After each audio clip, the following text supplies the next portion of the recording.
Oh, Are go you- ahead, Wendy. There you go. My Jeannie, are you okay? Are you okay if we record the Oh, presentation? yeah, Okay, sure. great, wonderful, thank you. I will tell you all, my conflict is over. Yeah. Now I can chill out. Oh my gosh. Okay, well, I want to say one, I feel like I'm with family, being with Rotarians, most of you, and former exchange students. I kind of feel like I'm talking to myself. And so talking to you about conflict has a whole nother thrust to it, because you are in Rotary or interested in Rotary because one of our foundations is peace and understanding. And so something in every one of us was attracted overseas to make a difference on a global stage. And so, and at very young ages. And so it's in our souls already, this idea of understanding, and the world is not all about us, and people are different, and different is neutral. In the Midwest, the word different is not a neutral word. It's a bit of a charged or triggered word, like, oh, that's a different color of hair. So I learned long time ago that I wanted to be part of the sort of a bigger bridge in the world, as did all of you. So for me, peace and understanding is just sort of part of who I am. What I would say to you is that's not to say that my family did conflict well at all. So I didn't come out of a family where they were all good at it. And we've had, my mother died this last year, and that can promote even more conflict in family. And so I was I was glad that that I had some of the skills, but then some of those skills went out the window too. So anyway, I want you to think of one thing for a second. Think of the animal that describes you when you're in conflict. And if you can just, Chris Ann, should we have them put it in the chat? Sure. Just an animal that describes you when you're in conflict. Let's just kind of see what happens to all of us. I don't know if I'm going to be able to see them. Maybe Chris Ann, could you just read? Are there some up there that we could get an idea? Yep. We've got sloth, hyena, honey badger, wolf. Someone said could be a mouse or could be a lion. Okay. We had no ostriches putting your head in the sand. I wanted to do that one. I couldn't.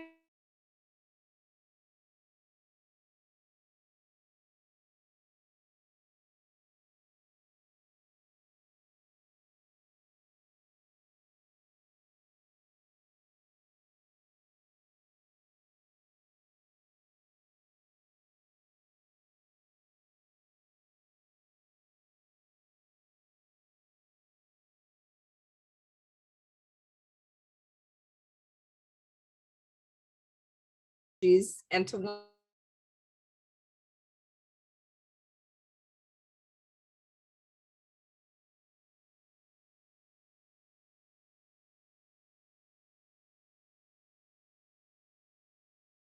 resolve conflicts, you need 5 cards in your conflict deck.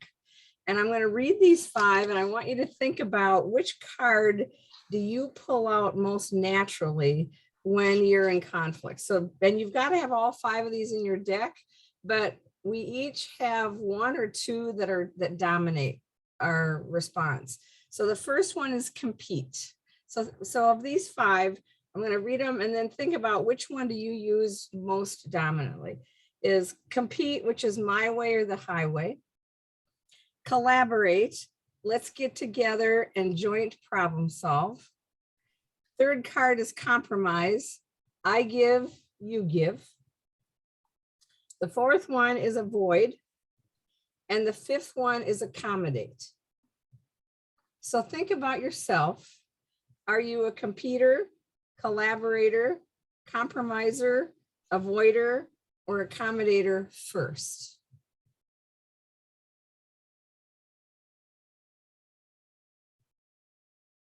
And then of those 5, think of the one that you use the least, the most immature muscle in conflict that you have.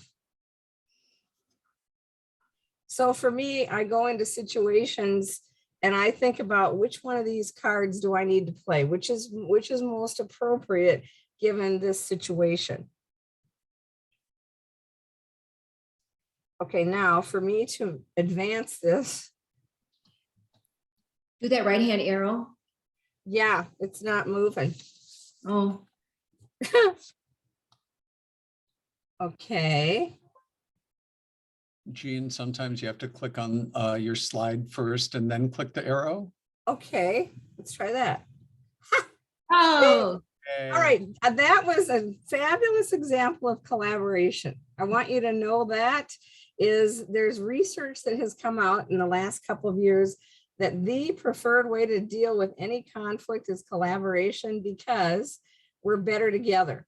So guess what? That was a perfect example of I can't do it alone. I can do part of this, but I can't do all of it. And so I need somebody else. And that was a beautiful example of collaboration. Thank you. So again, they're saying the 2 traits that we need to survive and thrive going into this future of ours is collaboration and flexibility, and really agility. So if you think yoga, take your leg and put it over your neck.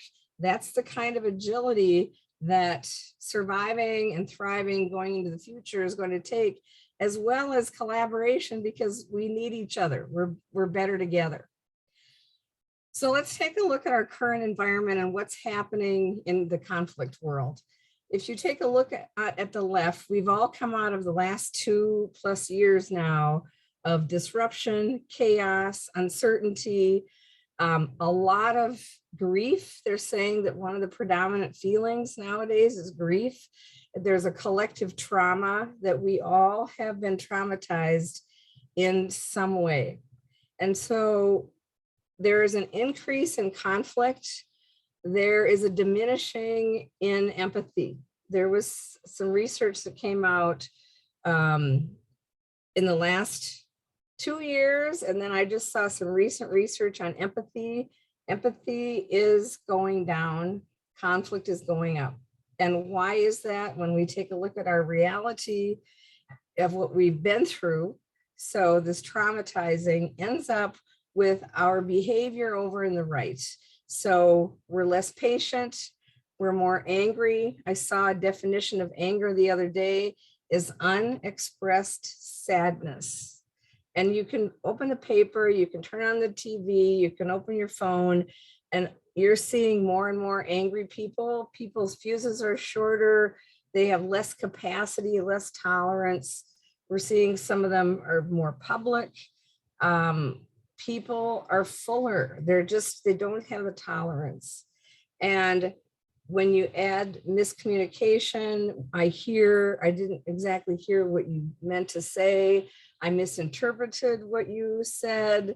Greater tension results in greater conflict. So when I look at all of us as Rotarians, I really feel a responsibility because that's what we stand for. We are used to looking across the world. The world is bigger to us than just ourselves and just our own known lived experiences. And so I feel some obligation to be part of the solution, to be part of entering into conversations with curiosity and not criticism. And so I have to constantly be checking myself, even on my worst day, and say, what are you responsible for being in terms of your contribution to this situation? So I'm more aware of it as a Rotarian, to be honest with you. And I think about where did I come up with this? And Greg, I was thinking about us in our training to go overseas in 1969. And I have in my head that I was 12 years old when I decided I wanted to be a diplomat at the UN. And I thought, where did I come up with that?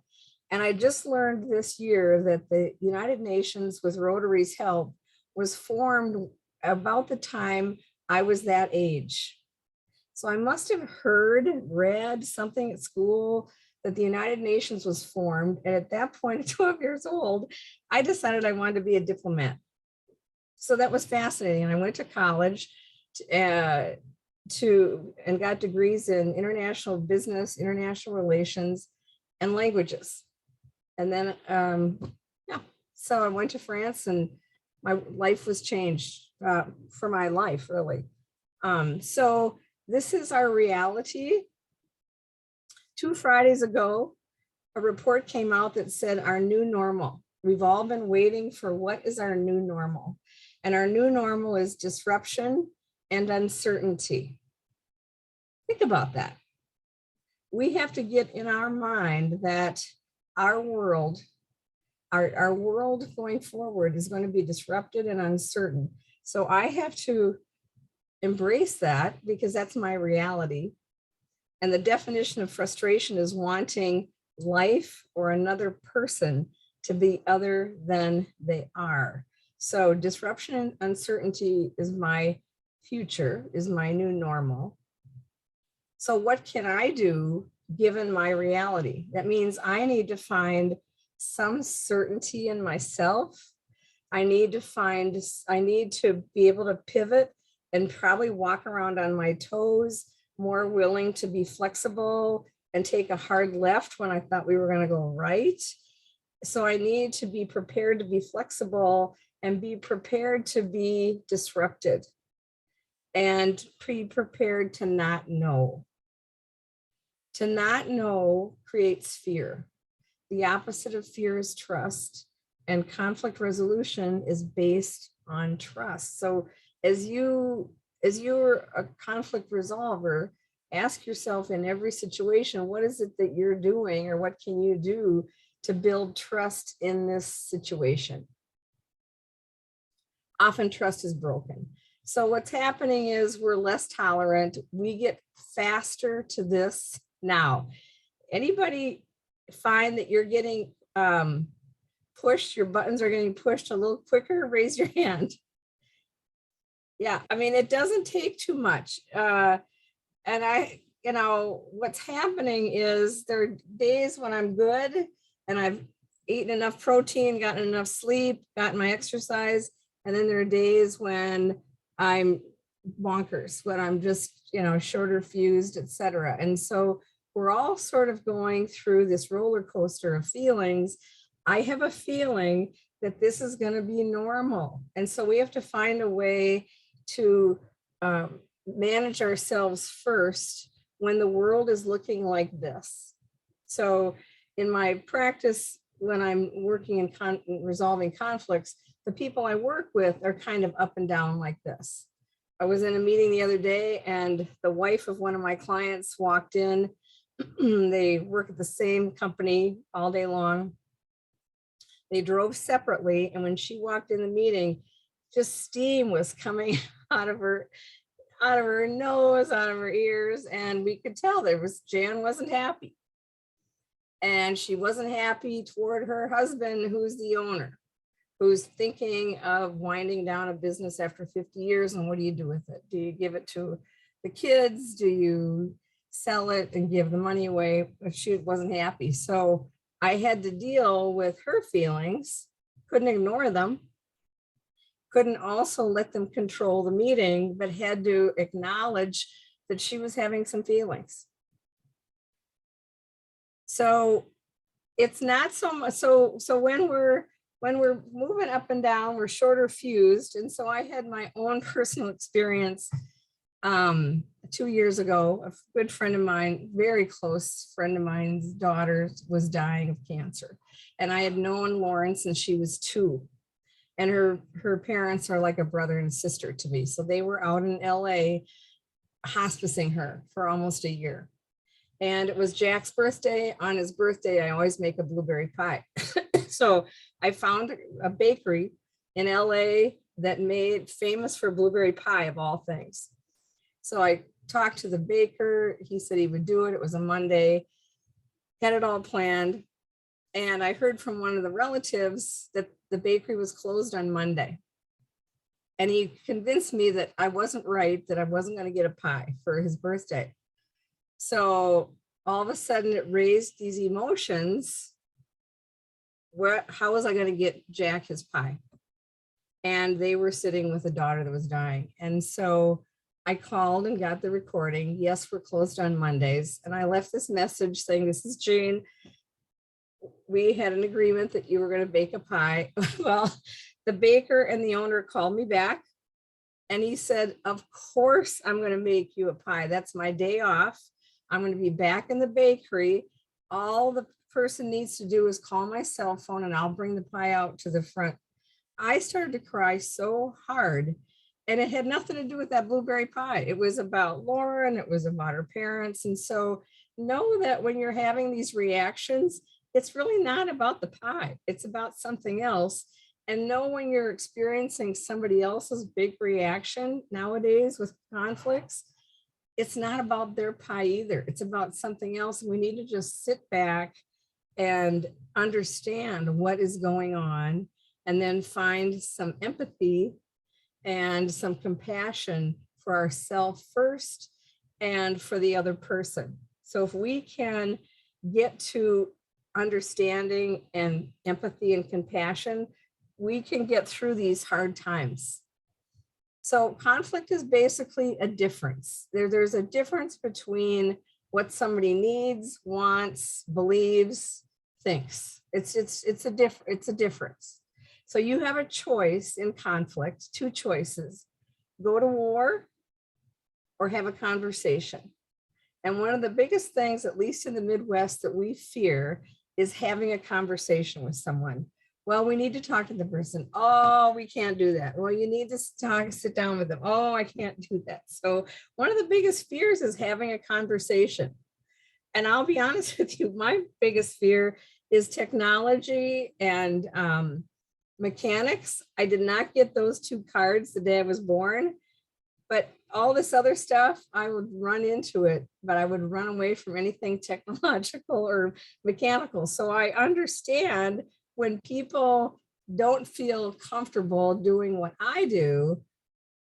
The minute I see a hammer or a paintbrush, I'm just like, what am I supposed to do with this? So it gets down to having a conversation, and how can we help each other know how to have a conversation? So most of us want to avoid. So in those 5 cards, if you picked avoid, being the ostrich, we can avoid it. And I actually use that card quite actively when I'm resolving conflicts with people. Is I use it by putting the pan on the back burner, keeping my eye on that pan, knowing it's there, but choosing not to do anything about it right now. That's a good use of avoid. Whereas growing up, my mom was an avoider. So when my parents would have a disagreement, my mother was introverted, my father was extroverted. My mom would go to the bathroom. We had one bathroom in Robbinsdale, and she would shut the door and push the little silver button, and she'd sit in there. That was my mother's way of avoiding conflict. So if you avoid conflict, research says it multiplies 5 times. So you can avoid it, you can avoid it, you can avoid it. But what's happening is it's growing like a cancer underneath the table. So eventually we got to take it out and find a way to resolve it. We err on one of these 3: fight, flight, or freeze. So for some of us, freeze looks like this. In a meeting, we kind of don't move. We don't move our faces. We just move our eyes to follow people. So we have some natural tendencies toward what to do. There's a time to fight. You have to know that if you engage in the fight, these are going to be reciprocal. So you're going to get what you give. So if you choose to go for the fight, you're likely going to get the fight. Flight, again, that was my mom. She would flight to the bathroom. And in my whole growing up years, I never saw my parents come together and resolve a conflict. So I have this strong belief is we need to find a way to resolve this.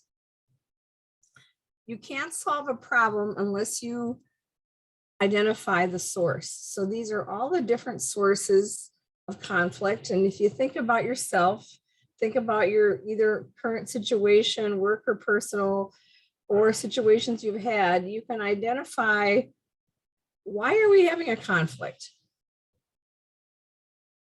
As we go to more and more hybrid ways of working, at the very beginning of COVID, and as it was continuing on, there was more and more conflict at home because people married each other forever, but they didn't marry each other to be together every day. And there's some scary articles that have come out through Harvard Business that says the children are not okay. The women are not okay. Women, working women, women at home during COVID, women with children, and children are struggling through all of this. A lot is on their shoulders, and we need to pay attention to that. One of the greatest sources of conflict is expectations. I think you should do it this way, and you think you should do it that way. We never talked about what my expectations were, and now you're letting me down on my expectations. So I find often for myself as well that expectations can be a big source of conflict. Unmet needs, people not getting what they need. Often you'll find that feelings are a reflection of a person's needs. So when someone's having a big feeling, what you want to do is find out, you can ask them, what do you need right now? You can even guess, what are they not getting that's creating that big feeling? But feelings are connected to needs. So I'd like you to kind of take your glasses and turn them inside and ask yourself, what happens to you when you're in a time of uncertainty, as we are, a time of pressure, as we are? What happens to you? How do you communicate? Do you talk more? Do you talk less? Do you eat more? Do you eat less? Do you sleep more? Do you sleep less?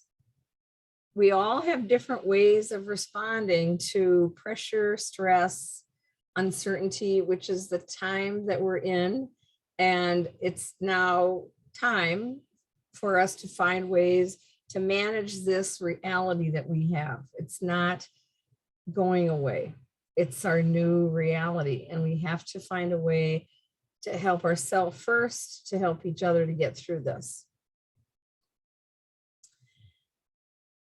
So triggers, when your fuse is shorter and your patience is shorter and that muscle is not very well developed, we get triggered more quickly. So ask yourself again, kind of glasses in, what are the things that trigger you?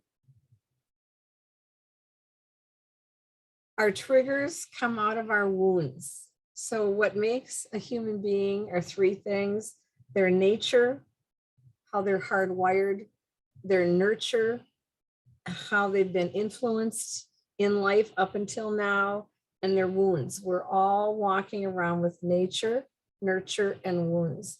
And when a person gets triggered, when we get triggered, it comes out of a wound.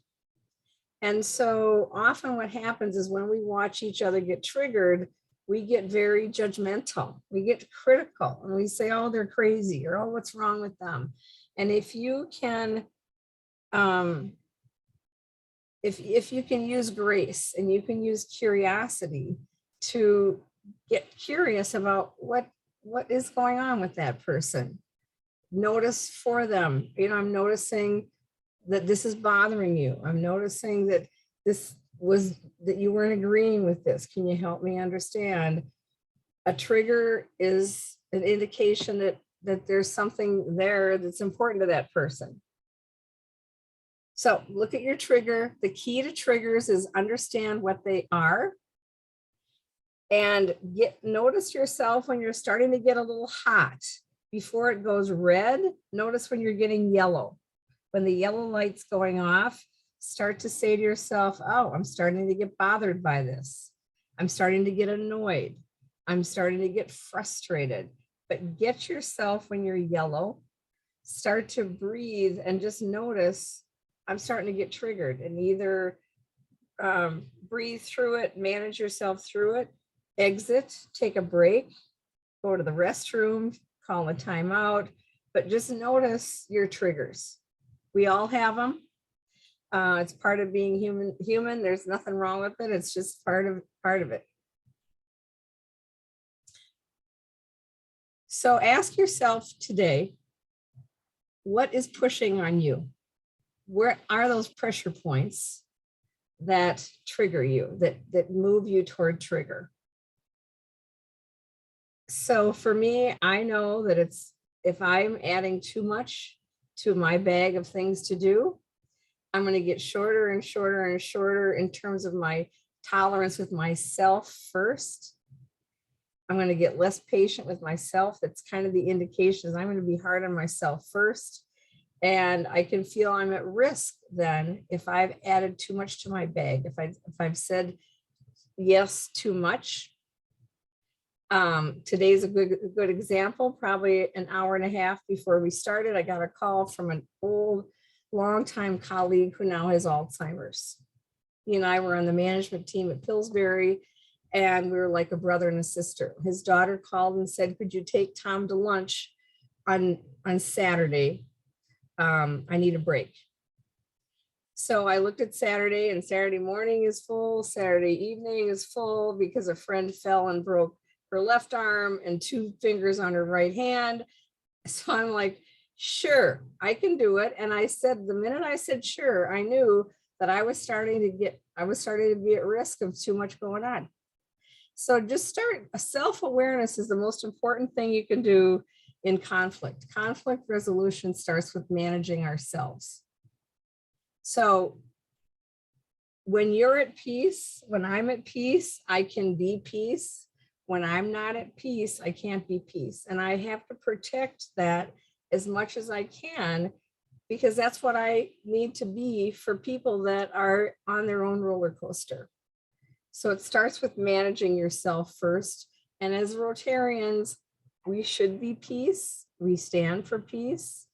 In our club, when there is some conflict or some difficulty, my belief is we need to find a way in that club to work through it in a graceful, respectful, productive way, but we should be working through it. That's what we stand for. So up to this point, we've all made it this far. So you are already resilient. You've already recovered from challenges. We've all got track behind us that we've made. So ask yourself, what has worked for you? What has gotten you through this far?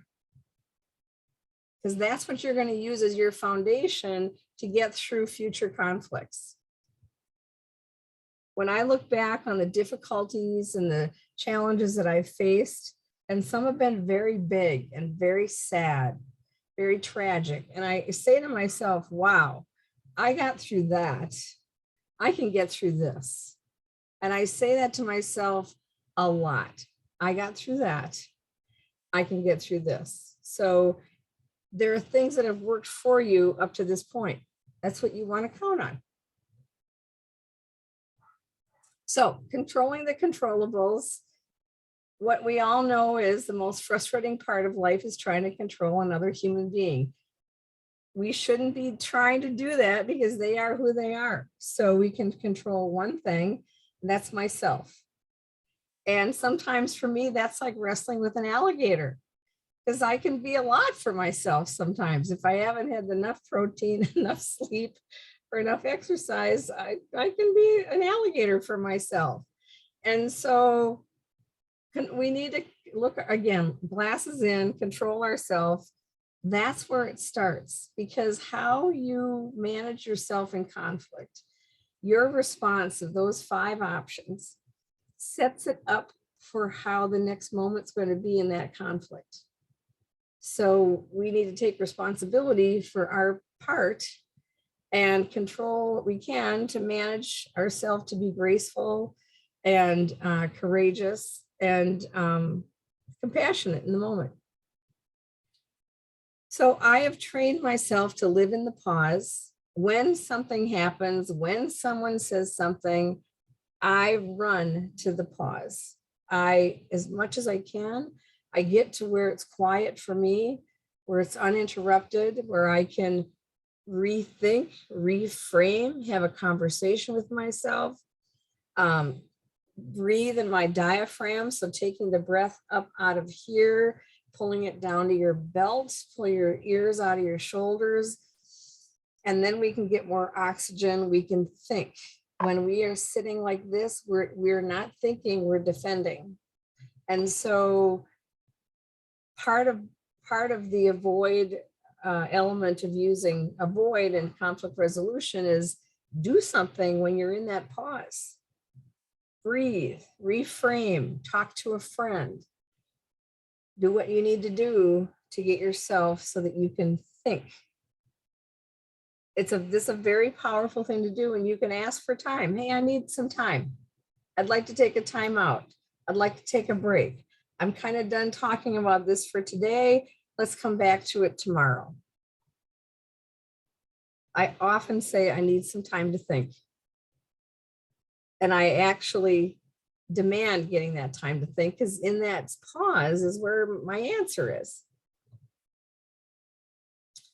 You don't want to say something unless you're in your rational zone.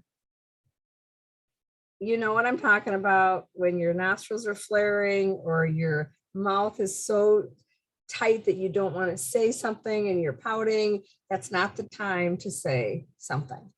You need to get yourself rational. And if you're not feeling rational, then you need to take a break and breathe yourself through it and think yourself through it. The other part is if you're kind of like, hey, whatever, that's not a time to go into a conflict either. You need to move yourself into the rational zone to be ready to have a conversation, because conflict resolution is conversation. That's all it is. But it's kind of a big deal. It's an important part of moving through to the relationship. During COVID, a lot of people learned how to take care of themselves. They started new interests. I was talking to another Rotary group, and there was a woman there when we were talking about what have you found during this time that self-soothes, that takes care of yourself. And she said that she joined a cloud appreciation group. I now join that, and I get a cloud a day. And it's from anywhere in the world, and it's fascinating. And then I got the little cloud packet, and I can study clouds. And so find things to take care of yourself. Find things that nourish yourself. Conflict can be draining. It can be a big energy suck. And so we need to find ways to nourish ourselves. Okay, I'm going to keep moving on. So collaboration is the key to resolving conflicts, getting together around a table. There's no one at the head of a table. So when I think of the Ukraine, I think of them getting together around a table and listening to everyone's opinion, everyone's thoughts, everyone's feelings, everyone's needs. Everyone has equal value. Sharing perspectives. We each only have our perspective, and being around that table respectfully is the answer to these problems. There's a lot that goes into creating the tone around that table and the respect level around that table. Communication gets us into conflict. The only way out of conflict is communication. We just have to find a way how to do it. So it gets to be a conversation. With conflict, one of the elements that it takes is courage. You've already all gone overseas. You all have courage. You all have confidence. You all have grace. You all are collaborators. So in conflict, you just have to get comfortable being uncomfortable. It's already uncomfortable having a conflict. So I'm dealing with some physicians in Connecticut right now. We're doing it by Zoom. That's not my preferred, but at this point, I'm not going to be flying out there. And we have a couple people that haven't spoken in the same practice for several months. And so I met with them each, gave them some feedback, and they voted 6 partners whether or not they wanted to go through a process of learning how to work better together. In medical school, they didn't learn a lot of those EQ skills. So they've now, all of them agreed that they were going to work through a process of working better together. 2 in particular are having a deep conflict.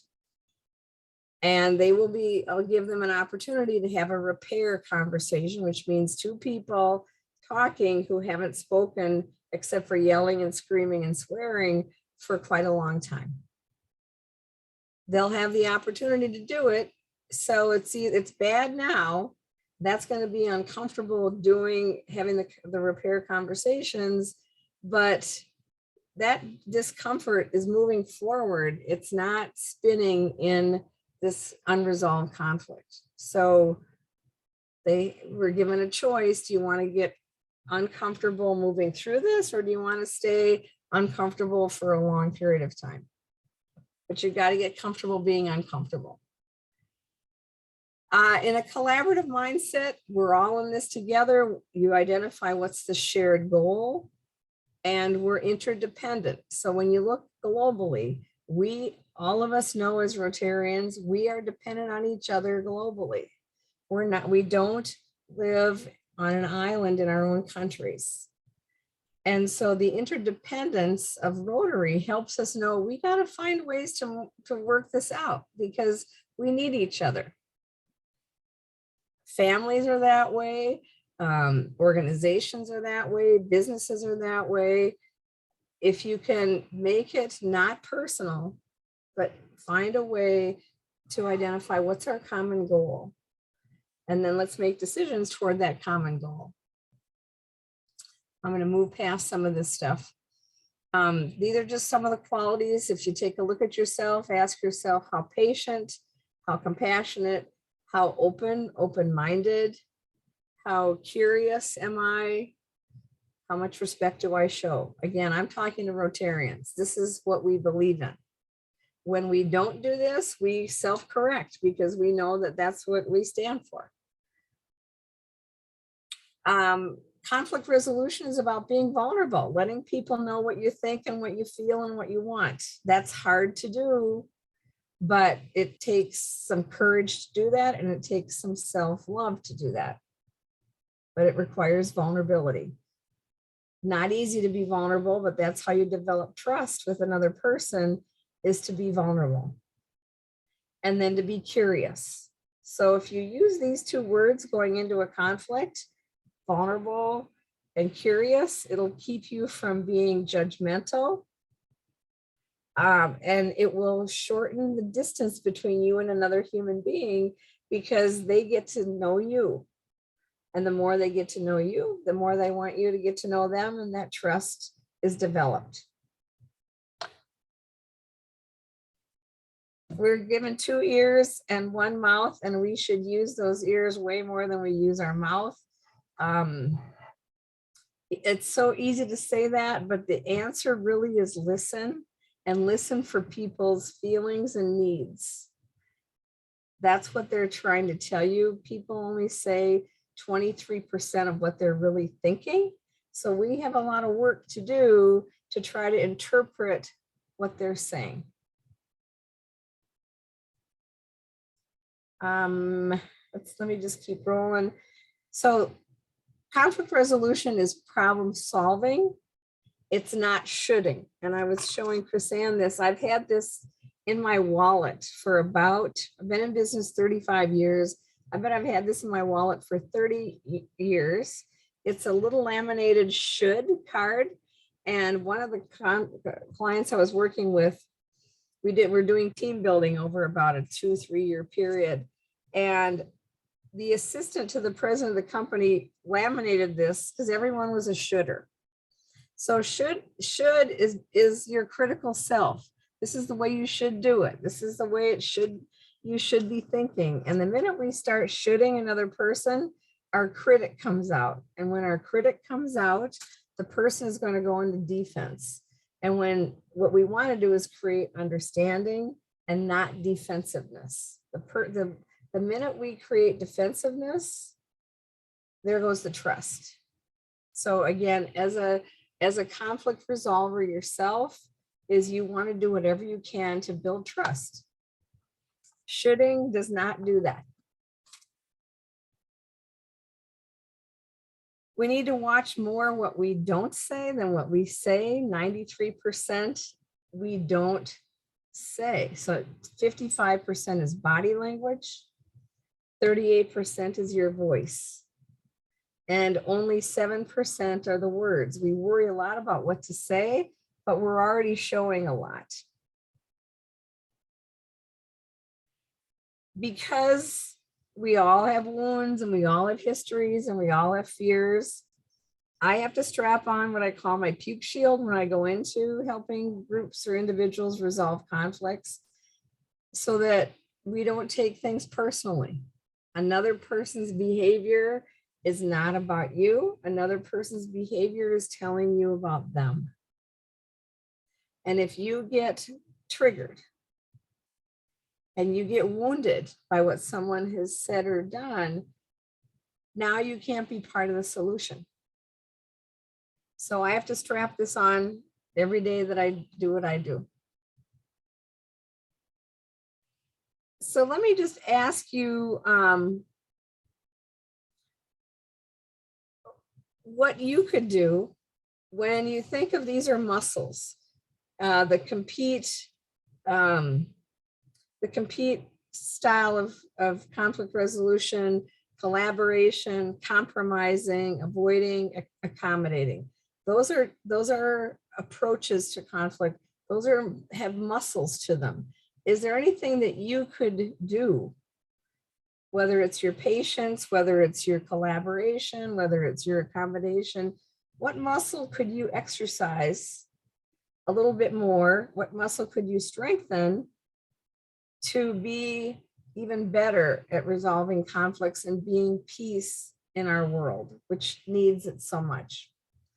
Just think for a minute, what could you do? What muscle could you expand or strengthen to be even better at being peace, being a contributor to a world where conflict is on the rise, where misunderstandings are on the rise, where misassumptions are on the rise because of social media? Just think of a muscle that you could exercise a little bit. I figure that we're all doing the best we can with what we have. This is a topic that I've been studying for probably 40 years, so I can't expect somebody to be comfortable being uncomfortable in a conflict. So it's my job to help them be a little more comfortable. You already have Rotary as part of your fabric. That's just so important in our world. And so, like, what would be a little muscle that you could keep developing yourself? My view is I am a hopeful optimist when I go into conflict resolution situations, for one reason. They have to find me. I don't go chasing them like an ambulance. So by the time they've found my name, they've heard about me or what I do, they're coming for help. So that already gives me some hope, because this is hard work. Working through these conflicts is hard work, and they have to be committed to it. They have to be all the way in without a back door open. So I have a belief that it's important to find a way through hard things. I believe that we can find a way. I believe that we can find a way. If everybody's in and the back door is shut and we're all here in our imperfect humanity, but we're all willing, I believe that there's a way to find, there's a path forward. I believe that we can do this. Again, communication got us into these conflicts. Humanity got us into these. If enough of us want to find a path through, we will. We just have to get, I made a list of get courageous, get curious, be graceful about it, and be empathetic. If we can do that, peace is really conflict well done. So when you think about arriving at peace, we took conflict and we resolved it. So it's conflict well done. This is a huge topic. It's a lot to jam in. I'm sorry, it's a lot in a short amount of time. We have about 8 minutes left. Are you up for some questions? Oh yeah, I'd love it. Sure. Wonderful. As is customary in our e-format, if you have a question, just take yourself off of mute and go for it. Olga, there's the cutest puppy there. Karen, go ahead. Oh my goodness, I think I need to watch the video of your presentation, Jean. Maybe every day when I get up, and then again before I go to bed at night. So Oh, thank you. So thank you. I have 2 questions for you. First of all, do you do trainings in the Twin Cities area, or seminars or webinars that people can participate in to get Okay. more information? So that's one question. okay. The other piece that I was in a meeting with some of the members of this club right before we started. We had a subcommittee meeting. Okay. And one of our members, Sandy, who's on the call here today, we were talking about things in the world, and she spoke with such compassion and such understanding and such an open heart about people who hold diametrically different positions. And I came at it from a place of judgment and condemnation and just wanting to people and throttle them. And I was so struck by Sandy's approach versus my own. And I don't think that it's, for me, my question is, how do you make that change when you're the only one? I mean, I am the only one who can make that change. Right. In my own heart. So how do you go about doing that? Yeah, it's a shift and it comes out of the heart. Karen, so one is I've been teaching conflict resolution at the U for 32 years. So through continuing ed, used to be through the Humphrey Institute, and then they had a reorganization, and I teach through continuing ed. So I teach a full day class on conflict, and even a full day, I have to tell you, I feel like I'm a little mouse on a wheel for a full day. It is a big topic, but there's some important foundations. One is understand yourself, and it's really a journey of the self. Like, why do I feel this way toward that person? Why do I act this way toward that person? Why do I do that? Because think about when we were born, we were an empty vessel of purity, of love. And I have a special needs brother I bought 2 pieces of art that are in his bedroom. Love is all you need is love. And in these situations, I know that love is not a business word. So let's say compassion or empathy or understanding or something. But if you lead with your heart versus lead with your head, oh, they're wrong. They don't know what they're talking about. if I lead with my heart, the judge doesn't show up. Hmm. The more graceful me shows up. So when Jan walked in just fuming in this meeting, everybody got super uncomfortable and a little judgmental because she wasn't careful about that. On the other hand, I could feel myself, I could feel something coming out of my heart like, wow, she's got something big, a big feeling going on toward the owner, her husband. So the minute I acknowledged frustration, I can see that you're frustrated.